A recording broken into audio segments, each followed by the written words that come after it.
A good evening wherever you are, and live from the Kenyatta University Communication Center, this is KUTV Prime Time News. And today, the second day of the Supreme petition at the Supreme Court, where we are having a case that is of concern all over the country. And today we also have reports concerning everything that has been happening in the country besides that. But first, we take a look at the highlight of tonight's top stories.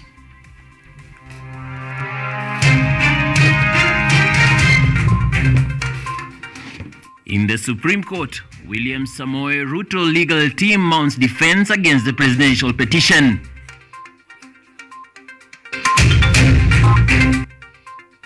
The supplier for voting technology for the August 9th general elections, Smarttic, has declined to open the National Tallying Center servers.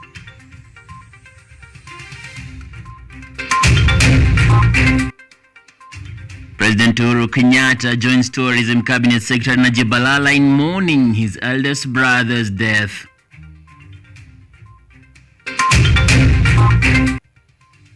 Italian striker Balotelli signs 2-year deal with the Swiss club.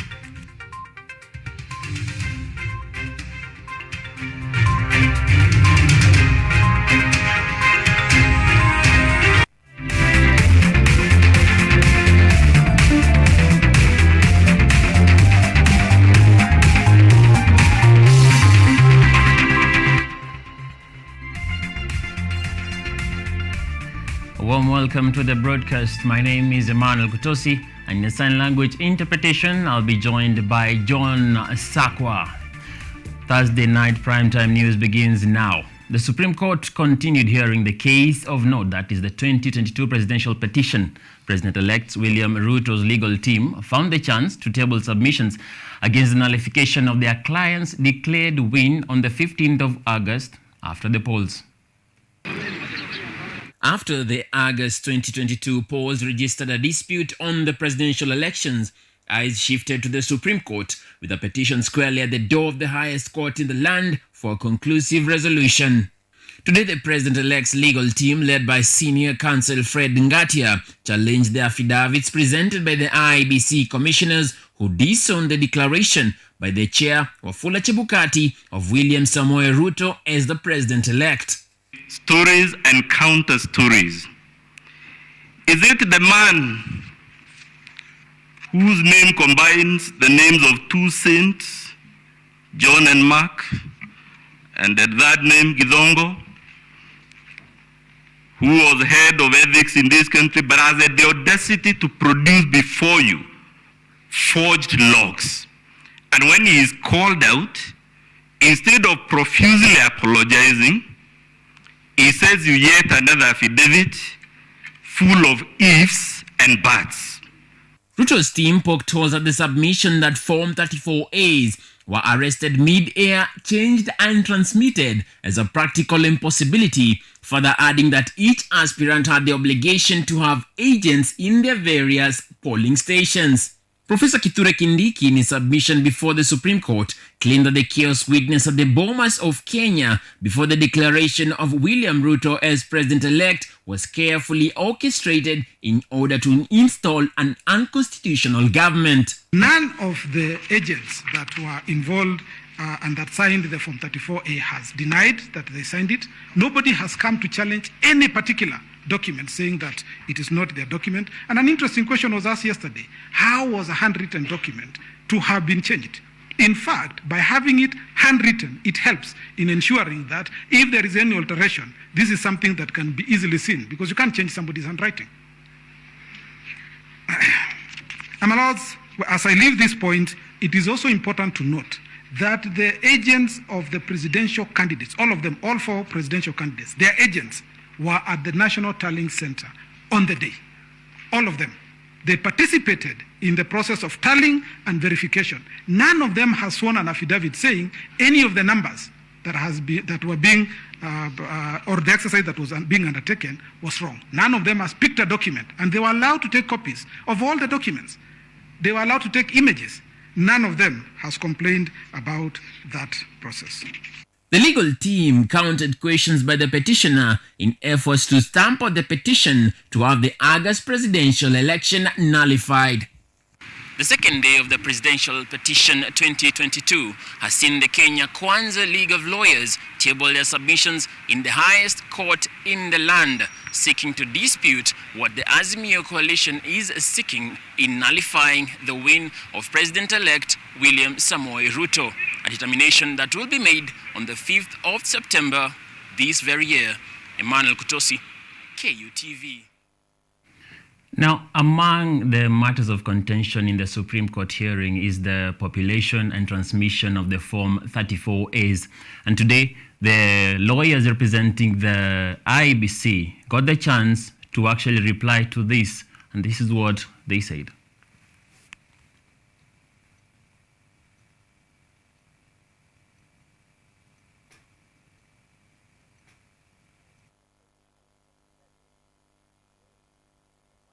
Taken up by the respondents of IEBC to challenge the petitions which were submitted by Azimio lawyers yesterday. Helping to clarify how the electoral process in Kenya should be conducted. And we submit that the clarifications that this court has given since 2013 have enriched the conduct of the electoral process. One of the petitions filed against the Electoral Commission IEBC was the transmission of Form 34As, where concerns were raised by the first petitioners on the authenticity and security of the systems which were used for online transmission. And it is my first submission that the IEBC and its chairman conducted the 9th August 2022 presidential elections strictly in compliance with the guidelines that this court has given. In his response, Justice Mahad Somali denied the allegation that IEBC systems were compromised, confirming that the process of transmitting Form 34As was clear and effective. Frustrated in trying to hack our system is, why is your system so good? Our system is so good because it's based on blockchain. It actually, what it does, it actually gives resources as is required. If the 50 million Kenyans logged in now to our portal, it will give them without even stuttering whatever form they want. Justice Nyang'aya, who is one of the IEBC commissioners, however, claims that there were unauthorized access of the server by a foreigner. The judges of Supreme Court are tasked with the duty to probe and determine the rulings of the petition on its desk. Joseph Oyomo, KUTV. Now, the supplier for the voting technology for the August 9th general election, Smarttic, has declined to open the National Tallying Center servers to presidential candidate Raila Odinga, citing security issues. This is even after the Supreme Court issued an order directing the IEBC to allow the petitioner access 8 of the servers. In a letter addressed to IEBC CEO Marjan Hussein on 31st August, the kit providers refused to open its servers, stating that allowing access to a third party would not be possible as this would infringe on their rights, saying providing other parties with the source code and security features would render the system insecure, which could in turn jeopardize future elections, not just in Kenya, but in other parts of the world as well. The Supreme Court had previously granted a petition made by Raila Odinga to have full access of the servers used during the election period, an order which the IEBC had complied to before Smartmatic declined. This response has come amidst a standoff between the IEBC and a section of court petitioners from the Azimio coalition who complained to the court that the IEBC had refused to provide access to the 8 remaining servers.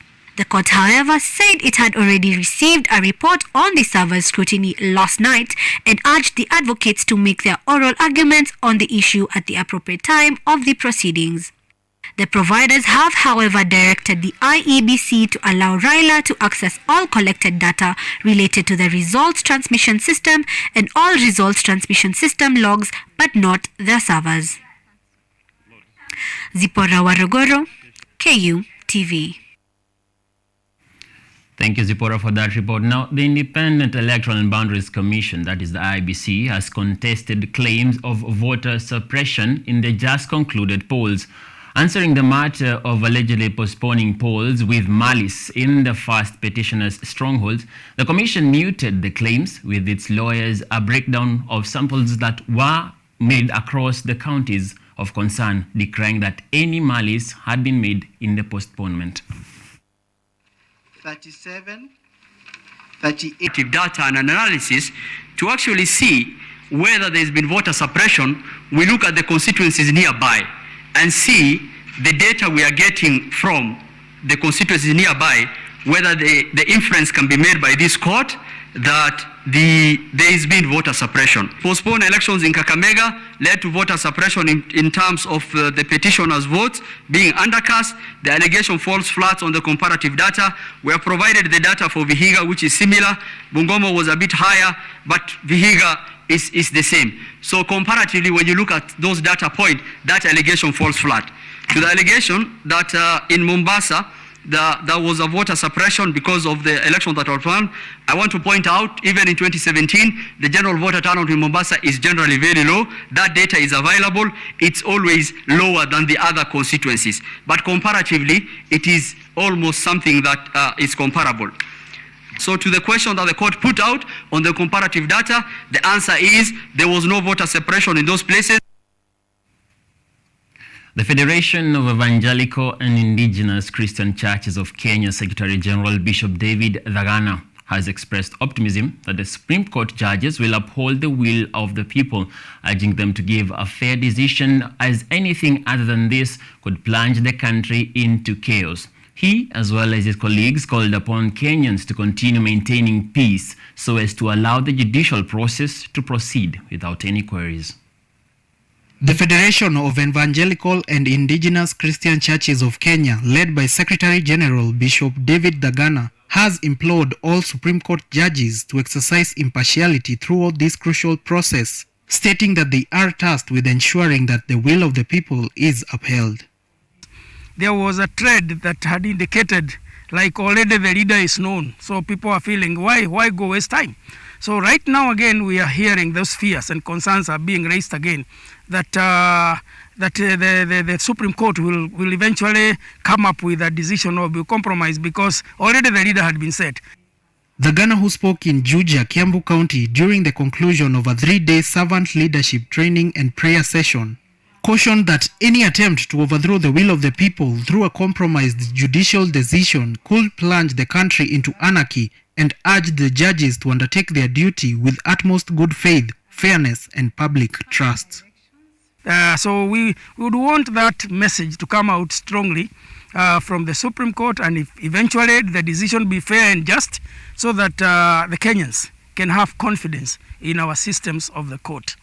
He at the same time called on elected leaders to focus on uplifting the lives of the downtrodden by prudently using available resources for the social economic well-being of all. His sentiments were echoed by Reverend Dr. Kari Akin and Elizabeth Mudhoni, who urged Kenyans to uphold peace and unity, emphasizing that violence has never been a solution to challenges facing the country. Together and say we want the best for all people, not just for my people. We want the best for all people, not just for my group. And so as we begin to serve each other and think of each other, the nation can be stronger than it's ever been. Kwa hivyo hata wakati uamuzi utafanywa, tunaomba ya kwamba wananchi wote tuendelee kutuliza amani. An uneasy calm continues to prevail in the country as Kenyans await the Supreme Court's verdict on the disputed August 9th polls, which saw Deputy President William Ruto declared president-elect after beating his closest rival Raila Odinga. Irungu Kaguda, KUTV, Nairobi. Now, Tourism Cabinet Secretary Najib Balala is mourning his eldest brother, Sheikh Salim Abdallah Balala. The CS took to social media on Thursday morning to announce that Sheikh Balala's death, but did not reveal the cause of his death. President Uhuru Kenyatta has also mourned the former Assistant Minister Sheikh Salim Balala, who served in the post from 1966 to 1974. In his message of condolence to the family, the head of state said, and I quote, Salim was a great leader who had a clear vision for the country's growth and development.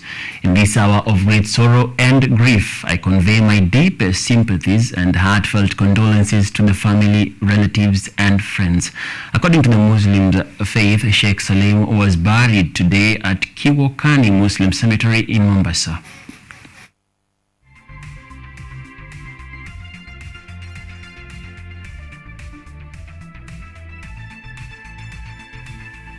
Our condolences. Now moving on forward, terror struck at Kangai Ward in Mwea constituency, Kirinyaga County, after the new elected MCA James Njiru Wambu's homestead was raided by unknown people in the night and set his cowshed ablaze. Speaking after the incident, the traumatized MCA said that he realized that there was a raid after they discovered a huge fire in the cowshed. He says he is not disappointed that people are attacking him, yet he is not yet sworn in. The police from Kangai Police Post discovered a bottle of diesel after conducting an investigation at the crime scene. The MC-elect wants the government to provide him with security.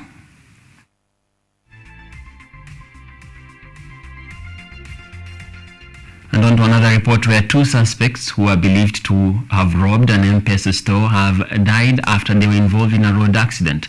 The two died at Tiwi Sokoni on Wednesday. They were running from the locals who were chasing after them when they joined the highway without looking, and they were hit by a school bus.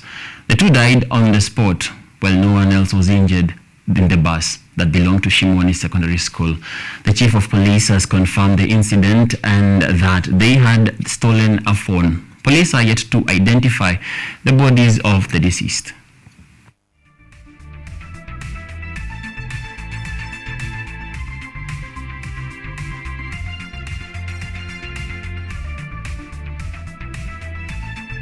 All right, my director Martin Hadman tells me that it's about time for our first break right here on KU TV Primetime News. Stay tuned. We'll be coming along with our discussion of the night with the KUSO president. You don't want to miss this.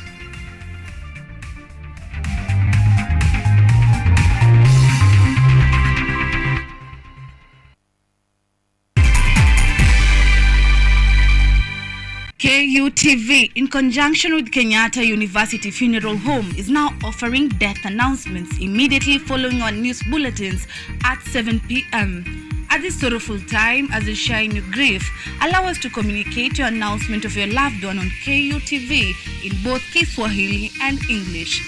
For more details, kindly inquire at the KU Funeral Home Service Desk or call 0736 928 380 or dial 020-359-9054. You give me hope. To Kenya, this is my jam down. I said, Manami, I will never give up. Na hata neke sota away. Show me something. Everybody wanna feel like me.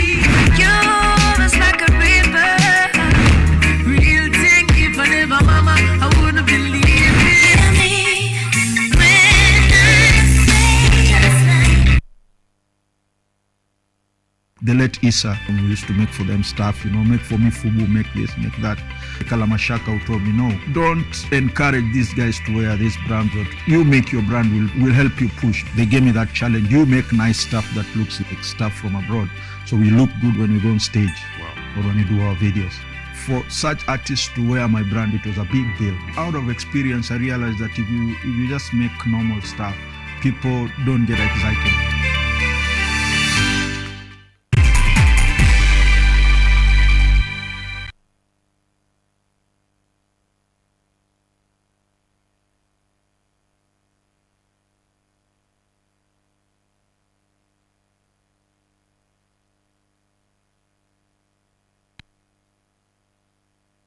Ni sunna mtu kufunga hizi siku 10 za Dhulhijja.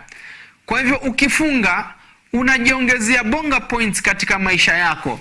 unajiongezea bonga points katika kapu lako la thawabu, unajiongezea bonga points katika mizani yako siku ya kiyama. Utakwenda mwambia Rabbi, mimi nilikuwa nikifunga. Ndio utapata kwamba mtu bora ni yule ambaye kwamba anapenda kufunga kila wakati.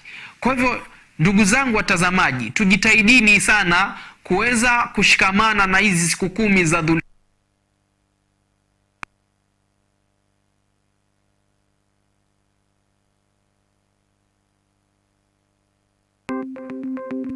Maelfu na maelfu ya wahamiaji wakiwa na watoto kutoka nchi za Amerika ya Kati wanaendelea kuwasili kwenye mpaka.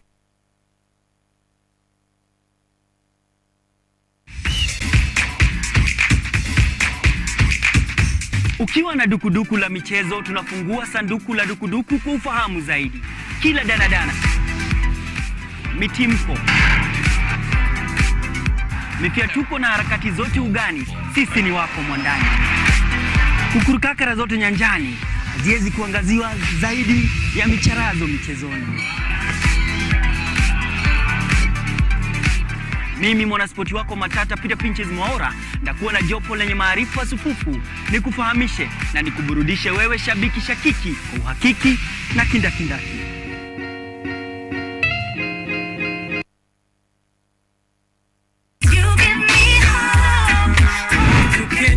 This is my jam down. I said man nami I will never give up. Na hata nikisota away. Show me something. Everybody wanna feel like me. You're just like a river. Real thing, if I never mama, I wouldn't believe it. Hear me when I say just like The late Issa, we used to make for them stuff, make for me fubu, make this, make that. Kalamashaka told me, no, don't encourage these guys to wear these brands. You make your brand, will help you push. They gave me that challenge. You make nice stuff that looks like stuff from abroad. So we look good when we go on stage or when we do our videos. For such artists to wear my brand, it was a big deal. Out of experience, I realized that if you just make normal stuff, people don't get excited.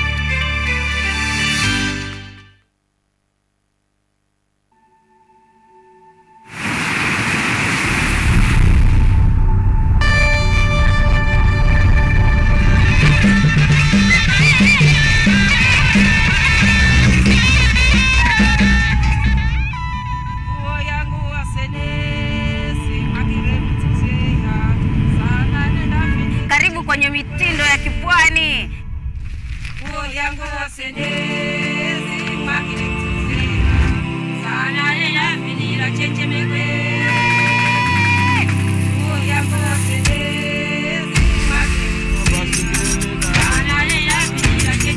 Yaani unavyoona basi niko kipwani pwani tu.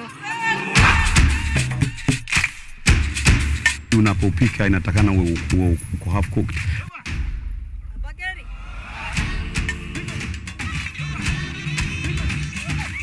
Tui ni nazi imekunwa, inawekwa kwa hii samaki juu. Wewe mwenyewe ukiangalia samaki, mtazamaji, utaona vile inapendeza. Niko Kilifi, niko katika kaunti ya Kilifi, Magavazi ya Gede. Samaki mwenyewe ndio huyo kidogo. Samaki kidogo iko na maajabu kwa sababu ni tumbo yake iko juu ya kichwa. Karibu sana kwenye mitindo ya kipwani hapa KUTV, ukiwa nami nahodha mwendesha chombo, si mwingine bali ni bibie huwa linalonukia na kuvutia, Waridi Samu. Stream live mitindo ya kipwani on our KUTV Facebook page every Saturday 4 p.m.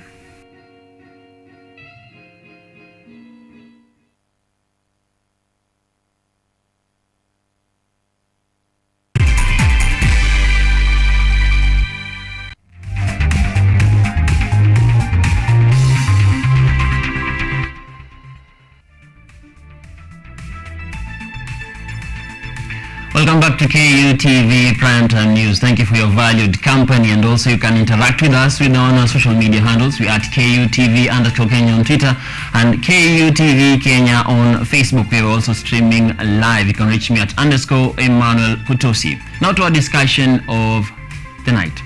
Now, within this week, we have been through a transition of sorts because new students are actually coming up in the terms of freshers coming to university through this week. That has been the motion. New students from high school joining campus in various parts of the country. Now, among the matters of concern when it comes to matters of education is, of course, the financial bit.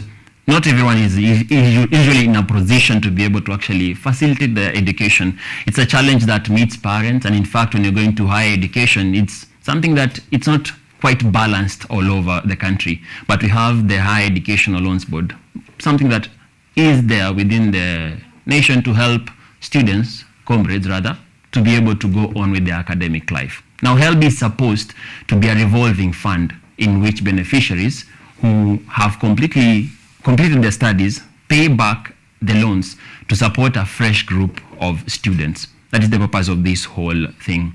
But unfortunately, there is a concern because those who are able to actually finish their education have the challenge of not being able to pay their loans due to a variety of reasons that we're going to address today. And among the things that are of concern today is also because there was a ruling that was quite of concern, but I will not really jump into it as an intellectual in this factor. I'm joined by Jesse Saruni, the president of KUSO, who will be able to break it down for us because he is a lawyer. He is one who is very patriotic about the welfare of comrades, and he'll be able to bring us up to speed concerning this. And he can also, we're going to also have an interaction concerning the whole educational finance situation. So today in our studios, I'm very, very obliged to have the honor of introducing KUSO President Jesse Saruni.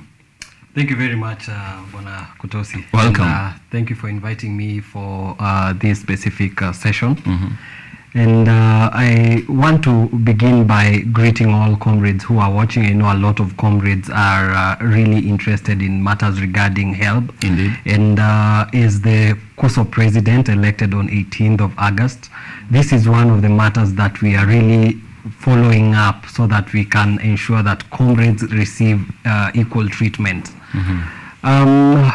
Just recently, as you mentioned, we had Judge Mabea, who was faced with a matter before his court, and the matter was regarding the interests charged on the higher education's loans. And you will notice that the interest that was being charged was really high. You will find at times it would triple the principal amount. And this matter was really a matter of concern, and most of the comrades, most of the students, we were just following up so that we can be able to see what is happening in the court, and we are really excited and we feel good because of the ruling that was made. And Wakili, Mr. President, I'll have to ask you this. You see, you have quite the role of being the president of comrades currently. Yes. Looking at I'd rather say it this way, the punitive charges being levied on students who have just graduated, they're out there, the grace period is around maybe for a year, and within a year you're supposed to start paying it back. Yes, there are some infractions that are placed before when you're actually submitting to take this loan, where you're told you will actually have to pay whether or not you have employment. But employment is a matter of concern, and in the fact that we're having a transition of power currently in the country, with a new government probably set to come in the few coming months, we will actually have a structured government. I believe that.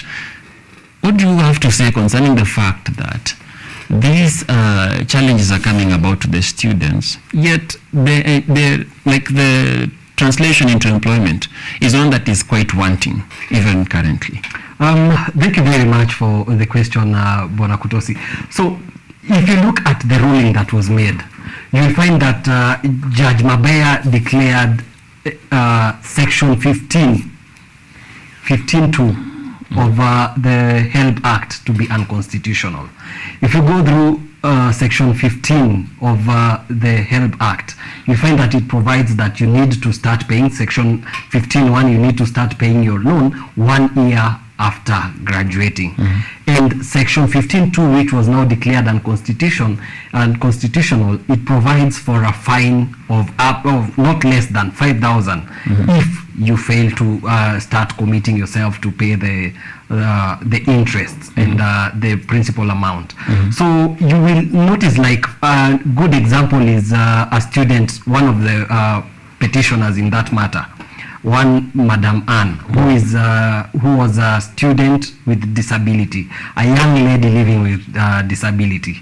In the year of our Lord 2004, she requested for a loan from HELB of 82,000 Kenya shillings.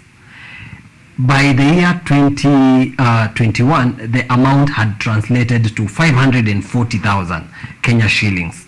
This is almost 5 times the principal amount. Another example is one David.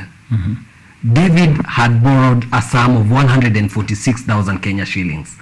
By the year 2019, he was to pay 135,000 Kenya shillings. So if you look at these interests charged on this loan, you find that it at times tends to triple the principal amount, which is a key matter of concern. Now, the question that you asked is about issues of employment. And you'll notice that currently, when someone is applying for employment, there are several things that you are required to submit before the interview panel. One of those things is clearance from HELB. And you'll notice that if HELB does not clear you, you'll be at a more disadvantaged position to get this position. This is contrary to Article 55 of the Constitution of Kenya, which provides for equality of employment, provides that youths have a right to access education and training and to access employment opportunities. So if HELB, which is supposed to support and enable these youths to access education and training, if again HELB withholds that clearance certificate, these same youths will not be able to access employment because that is one of the requirements. And that will be contrary to Article 55, which provides for a right to employment. So it becomes like a circle that youths are taken around. You're not able to pay your loan because you're not employed. You're not employed because you do not have the HELB clearance certificate. So these things, it's like a jargon which is very disadvantaging to the youth. Mr. President, just looking at this whole factor, in the recent budget, the government allocated around 544 billion to education. But hardly, not even a quarter of this was allocated to the Higher Education Loans Board. And yet it is a matter of concern because even to look at the election that just happened, there was a lot of concern concerning those who are graduates. And the matter of education was something that was very key, even in the whole political arena. Now, coming back to the fact that it is a necessity to actually be able to be educated, to be in the helms of power. Do you think this thing is playing back in somehow, like going around the youth in their conquest to actually be in positions of power? Because it's like, however much you want to go to the next level, there's always something pulling you back. We've been actually talking about so much concerning why the youth are not even active in maybe politics in the general arena. The first thing was finances and stuff like that. So looking at the matters that are there concerning the whole challenge of actually being able to complete your studies in good time, complete them in good matters considering integrity, your credibility, and that you're actually on point even on your finances, like you can actually make a step forward. Can we say that this vicious cycle that is being created by the fact that you are taking a loan, you don't even have a job, you have to pay that loan, and after you are done, you're not getting that job to help you pay that loan. Is that working backwards in ensuring that youth don't find a slot in positions of power? Well, I will say yes, but if you look at it with the current government, you'll find that this is a government in transition. We are anticipating that soon, in a few months, we'll be having a new government in place. But having a new government in place with the budget that had already been passed, you see, there will still be a gap.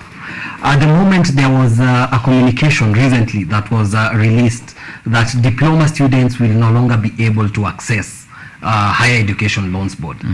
Now, if you look at Article 27 of the Constitution, it provides for freedom from discrimination. And if these diploma students, equal treatment, it provides for equal treatment and freedom from discrimination. Now, if we are restricting access to these resources to diploma students, what this means is that we are curtailing, we are restricting the development of certain population of youths from growing and advancing themselves. We understand that it is not a must that you qualify for a degree for you to advance. We have had people who even started with a certificate and they went all the way to become doctors and philosophers. You know, so for such a scenario to come out that you're restricting a certain people from accessing help, that is a very big disadvantage, and it's something that we, as the student body, we are very open about it, and we do not regard that. We are disregarding that, and we are saying you cannot discriminate against one of us. Now, help is supposed to be a platform that youths can be able to access resources to help them advance their education. It is not a reward for the people who are bright, who manage to join their bachelor's degree to access this fund. If it was a reward, then that would justify the reason why you are discriminating people who did not manage to attain the sufficient grades to start their education or to commence the education with a bachelor's degree. So this is a fund that is supposed to support higher education. And as such, it should do just that. It should support these diploma students who are interested in advancing their education, and it should look at all youths in a wholesome. It should not discriminate. That is because it's contrary to Article 27. If you look at Article 43, 1E and F, it provides for the right to access to social protection and access to education. Again, this will be contrary to that. Now, on matters regarding youths and development, you'll find that one of the key areas, what people normally say is that education is an equalizer. But now, if you are denying people access to this education, it becomes your education is no longer an equalizer. Because we will start looking at people who are able to pay for their to their university education from their pockets. There are people who do not have those resources. So education should be let to be free or accessible to all these people. Okay, allow me to interject a little bit. There is something that has come, but when you're putting about the matter of education being a costly matter, HELB is the only funding that you're getting from the government rather than can be able to facilitate this whole situation. Do you think it's about time we had maybe another body that can be able to subsidize whatever comes from the HELB kitty? I want to believe it's the high time that we got that direction, and well, because we have a president-elect. If you look at the Kenya Kwanza manifesto, which provided us with a president-elect, you'll learn that there is a certain we are going to restructure as Kenya Kwanza government. The HELB will be restructured to enable all these people, including diploma students, to access education through a fund. So all this university education will be managed through one fund, which will be centralized. So this will be able to cater for all this. I want to believe that this is the solution going forward, because if you look at the current state, we are not even able to work effectively. HELB has failed and it's failing us.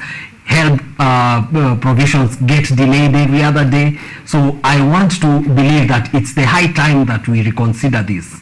And also let me come back to this. You've talked about new government, a new manifesto and all of that, but I'm going to come across and put this to you because of the lack of unemployment in the relative fields that someone did study for, you find most of graduates actually participating in different hustles. It's a very tofauti job from whatever they're supposed to actually be doing. So it means they are using different channels to revenue in streams of finances in matters of gaining some income out there. So there is also the fact that however much HELB is supposed to facilitate education, Yes. I believe as students we have the obligation to pay this. Now I'm concerned about the ones that are actually in various in the informal sector. Don't you think it's about time also those who are in the informal sector regarded actually coming to terms with their loans as something that they should be actually executing, however much you're in the informal sector, like you can be able to even strategize with the board, rather than, because in a situation where we have this case that has come about, Yes. the penalties won't come high. But however much it's not going that high, there's still there's a necessity for an injection so that students can be able to go on with their studies. What do you think about those who are in the informal sector, not necessarily employed, but are actually earning something? What do you think about their role in ensuring this kitty does not really benefit and give out others? I think that is a very good question, Bonakutosi, and I will want to look at it having in mind that one, I was one of the key campaigners in the Kenya Kwanza campaigns, and number two, our presidential candidate became the president-elect. So I will address that matter using the Hustlers Fund. If you look at, we have well addressed the education fund, so that goes to address issues of youths who want to advance their education. Now, the other area or sector of youths that you might feel has been left out is those people who are in formal sector, or those people who do not want to advance, they want to do their own enterprises, they want to run their own enterprises. Now that is where the Hustlers Fund comes in, and if you look at the Hustlers Fund, it will be a kitty of 50 billion from the Kenya Kwanza government. And we are really praying that the case is dismissed and the president-elect becomes sworn in. So this Hustlers Fund of 50 billion Kenya shillings is what will be used to develop and enhance the youths who are in informal sector. So through this platform, people will be able to access cheap loans. If you notice that one of the key challenges to enterprise and informal sector development and growth is access to credit. You'll find that there are very many Shylocks who benefit. Some charge 10% per day. That translates to around 3,600 per annum.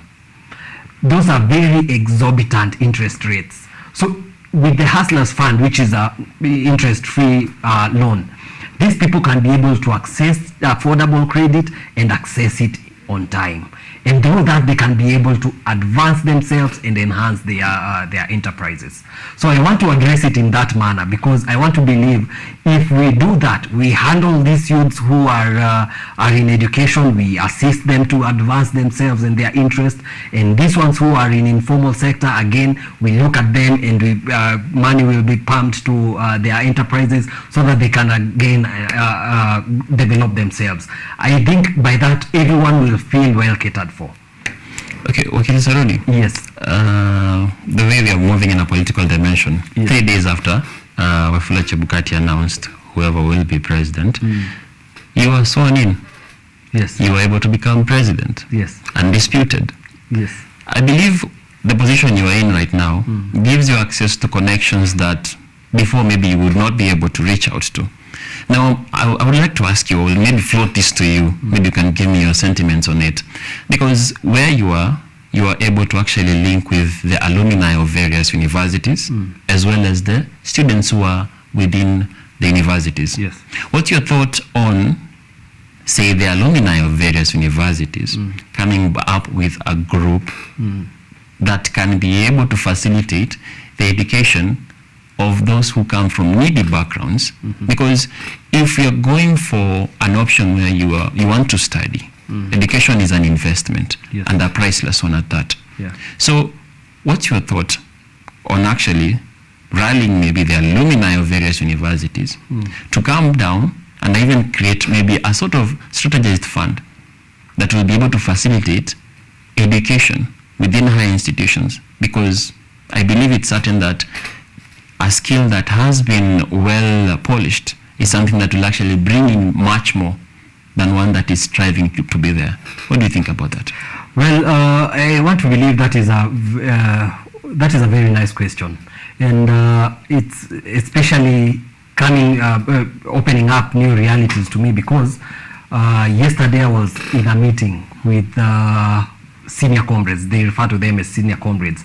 There are students who have just graduated recently. Others have been in campus but have been faced by a lot of challenges. Some of them facing issues of school fees. They were not able to access school fees, so they are still comrades, but they are unable to continue. And issues that we were discussing is, one, opportunities for them. And the truth is there are very many opportunities, one of them being trying to link them to opportunities, job opportunities, internship opportunities, a place where they can at least get something, and that can enable them to pay their school fees and clear their higher education. Now, the question of bringing together comrades, former comrades or alumni, as you refer to them, to contribute resources which can be used to educate the needy students, that is a very good social responsibility, I would say. But if you look at the sustainability nature of that initiative, it will not be very sustainable, because you will be depending on handouts from people. So instead of depending on handouts, I will say that having a well-structured fund to support people who are interested in education, who want to advance their education, because even some of those graduates, some of those senior comrades, some of them have not been able to access education because of the same challenge, school fees. So having a well-structured fund that can be able to support and be distributed evenly or equitably to all these needy students, that is something that will be more sustainable than having comrades themselves or alumni contributing their money. Yes, that is an idea that we are open to. Working with former comrades, we are open to that, and bringing them on board. We are working we have already started a lot of engagements with alumni of different institutions, because we want to link comrades to internship opportunities. We want to link them to mentors. We want comrades to be mentored. And as you said earlier, there is a disconnect between comrades and whatever they are studying and whatever they end up doing. So if we are able to link these comrades with mentors, I want to believe that this will be a gap that we can be able to bridge, and it will help comrades to pursue their career goals. Okay, so really in the interest of time, we have to end it here, but education is something that is quite costly. People are selling cows, land, just to get their children through school, and it's something that is quite, it's good actually to see that sacrifice being made for the quest of education. But in this last minute, I'd like you to talk to your subjects in terms of the comrades, because in the recent election we had an interesting one, vying to be an MCA, use the HELB fund to actually try and woo voters to be able to support them, and there are some who are able to actually access these loans and not use them in a quite noble way, or the way it's supposed to be used. You'll find a lot of misuse. It comes around and it's wasted up. So in this final moment, advise them. First of all, I want to address comrades as my bosses and not my subjects, because they are the ones who have given me my mandate. They are the ones who described my job description and what I need to do for them. And I want to ask comrades that we need to continue with the same morale and motivation that we have so far. We all understand that Kuso at some point had died, And now that we have all as comrades decided to revive it, I am really elated by the efforts and commitment that all the comrades are putting. Just recently, we are launching, in a few days we'll be launching the Law Students Association of Kenya. That is an association that brings together all the law students in the whole country. We also have an association, Universities and College Students with Special Need Association of Kenya, something that has been registered just recently. And we are bringing all these interest groups together as KUSO so that we can be able to address issues facing comrades in a wholesome manner. And I want to appreciate all the comrades for the good wishes and the commitment to revive and even revitalize the KUSO that we have. And I want to assure you that we will continue serving comrades and the team will continue to be committed to the purpose. Finally, as we are awaiting the ruling by the Supreme Court, I want to request all comrades to retain peace. Let us be peaceful. Let us not engage in any unpeaceful activities so that we can let the law take its course. And I believe we will work well with the government that will take the day. So that is it from me. Thank you very much. And issue of help, we are still pushing very hard and we will not stop. Thank you very much and have a good night. Thank you very much, President Jesse Saroni, for actually making time to come and be with us, actually opening us further to understand whatever happened in that ruling and keeping us up to breast concerning what you're doing as a president of KUSO in ensuring that comrades are able to go through their studies with the least much of difficulty possible. We take a short break right here on KUTV Primetime News. We'll be back in a moment.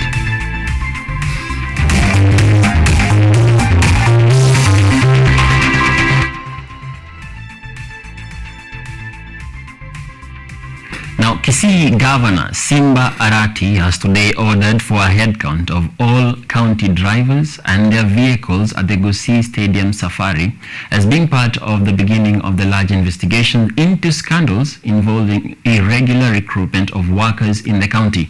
The move comes after the county vehicles acquired by the previous administration could not be accounted for, and he aims at eradicating ghost workers in the county. We employ drivers. How? In a meeting with the county drivers at the Agricultural Training College in Central Kisii, the visibly angry boss expressed shock over alleged irregular employment of drivers in the transport department within Kisii County. According to the governor, up to 256 drivers had been recruited against 82 operating vehicles within the county. Vehicles 82 against 256 drivers is a sickening message that I got.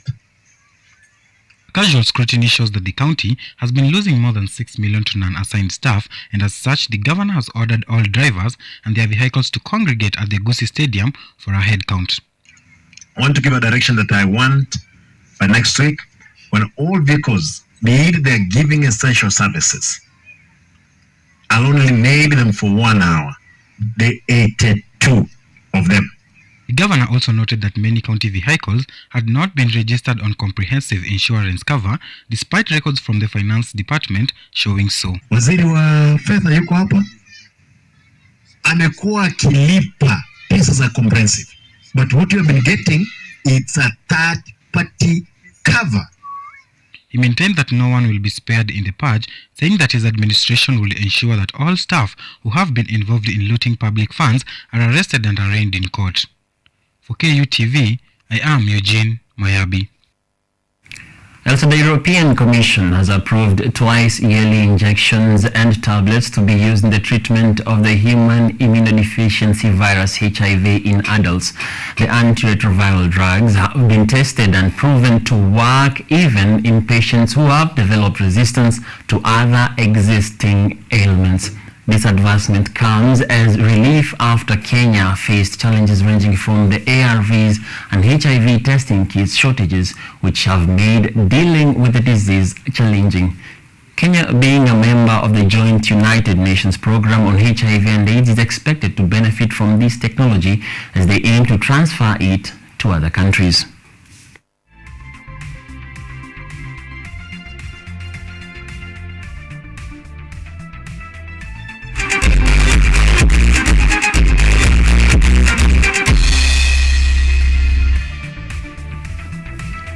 We're safely into the sporting arena where the Nanyuki Rally, which will be the 6th edition of the National Rally Championship Series, is set to kick off this Saturday at Greystones, which will double up as the venue for the service park and rally headquarters.